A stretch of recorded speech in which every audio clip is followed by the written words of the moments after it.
Ki khubor ka Batisi TV. Lawan Rashapi da ka Orange Nissan Loom Sopho near Fire Brigade Shillong. Admissions are open at BDW International School. Enroll now. Wat apa dengan jingai kieu ki brio ki bebet ya kajing pang COVID-19. Hapo kene ka jela Meghalaya. Andai ka sorkar jela kadang ai pek ngor bat kampat sim setia ya kenu kerai ban pencari ya kajing hangdam. Hapo kene ka jela kenang ban tem ya kajing sapriang jong coronavirus. Haka khat pratrik Kuala Lumpur kajing don jong ki brio ki bebet ya kajing pang COVID-19 haka jela borok kawai ki don hadu aspa nyu pesan gon. Usembut Menteri Rang Ba Kajela, ubak Prestun Tensong, ha kajing keran bila pasai kubor loya thu, ba kasor Kajela hadu mentahi kampat idan kam setia ban penjari ya kajing hangdam, handai wat la kata kasorkar kelayai pek ngor bha, man la kesngi ya kajing long jingman hapo Kajela borok kowe.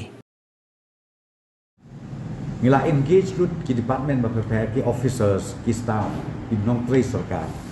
Hakaba ngila bu de ki kedhun ban lek syaki snong syaki thau bat nong sor bat nong pendong na kabenta ke vaccination drive ba ngin pensai ya ki nong song snong jungi bakin slutu ba ke vaccination ka badon kampala nomor balai ba une u variant piong delta variant covid-19 le piong une omicron u ba ka jing sapriang jongu kalong ka state adu ka data but lada kim ai ke vaccination ka severity percentage kelong very high. Number 2, ka fatality rate kelong very high. Tengi i po India mentawal ada kakiu maka ka case. Nilai nomor babun ki bala high vaccination. Tengi i ba ka death rate ka dunama. Tengah sumber ong bangi na government. Ngina government ngila sim nya kan ka wika step kalong ba. Ngiya sedu man ka way po kesnong.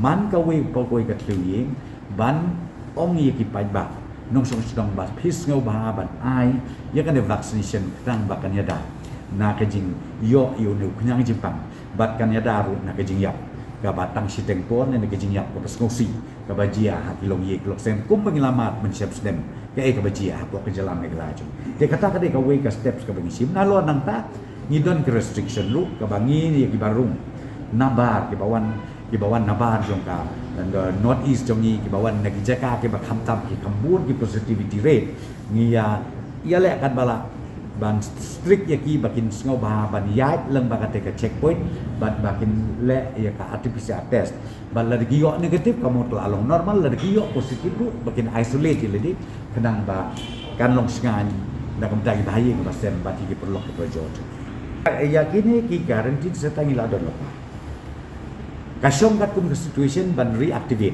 nomor 2 nak kisnong kita ke bangi claim reactivate nak kita kolong ba hakum balong himta ka bajur kane ka jing sapriang ka de hapo is kasils lel pipe chiki we disik keduna de nak ada ko mopi kam de ba no mengi surrender mengi fail ngi pek ya ka situation bat ka ba ade hanta bang mopi ka we ka bangi bu area ka fokus jongi kalong ban le ka vaccination drive kade ka bedot kam do ta de na ka daw pi ngi pulut por baham ta ban room sikistong sikitaw sikilong yeng glok sem bakin sko ba ban ai ka vaccination